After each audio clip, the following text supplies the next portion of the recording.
عرض کرتے رہتا ہوں بھائی فاروق صاحب، تہجد پڑھنا آسان ہے، تہجد کو بچانا اس سے مشکل کام ہے۔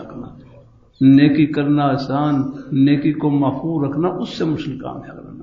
بعض حق تلفیاں ہوتی ہیں، بڑا خطرہ ہوتا ہے ان میں کہیں جو کسی کا حق ہے دے دیا، بہنوں کا حق بھی دیا کریں، غلط بات ہے۔ نیت پوری ہونی چاہیے۔ چلو کوئی بعض دفعہ کوئی چیز بیچنی پڑتی ہے، فروخت کرنی ہوتی ہے کچھ وقت، لیکن کو دل میں فکر ہو جاتا کیا لے کر جائیں یار، ہم راستے میں ہیں، یہ گھر نہیں ہے، راہ گزرے۔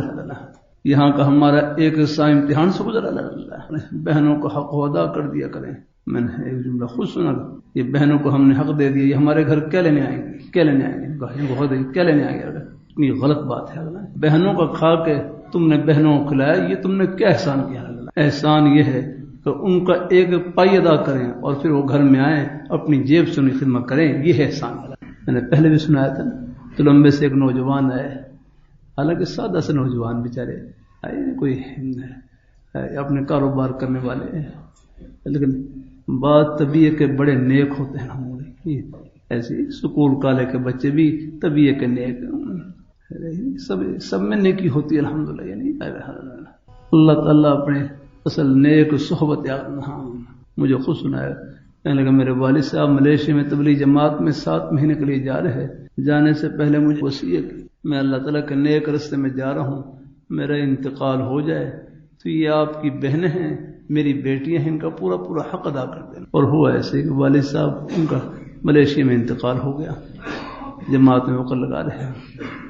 اب ان کے بیٹے بھی الگ میں کہ سادہ سے نوجوان بیچارے میرے پاس جب مدنی میں آئے تو مجھے وہی گھر کے دروازے کے سامنے میں نے اپنے والد صاحب کی وصیت کے مطابق تیسرے دن ہی اپنی بہنوں کو حق ادا کر۔ پھر وہ خود کہنے لگے میں کاروبار کرتا ہوں، کاروبار میں میرے پیسے پھنسے ہوئے تھے، کاروبار میں پیسے رکے ہوئے تھے، مل نہیں رہے تھے۔ پھر کہنے لگے جیسے ہی میں نے اپنے بہنوں کو حق ادا کیا، جن کے پاس پیسے رکے ہوئے دبے ہوئے تھے، وہ لوگ خود آئے، کہنے لگے کہ یہ آپ کے پیسے کافی عرصے سے ہمارے پاس ہیں، یہ اپنے پیسے واپس لے لیں۔ ایک طرف اللہ تعالیٰ کا حکم پورا کیا اور دوسری طرف اللہ تعالیٰ کی رحمت کے دروازے کھول دیا۔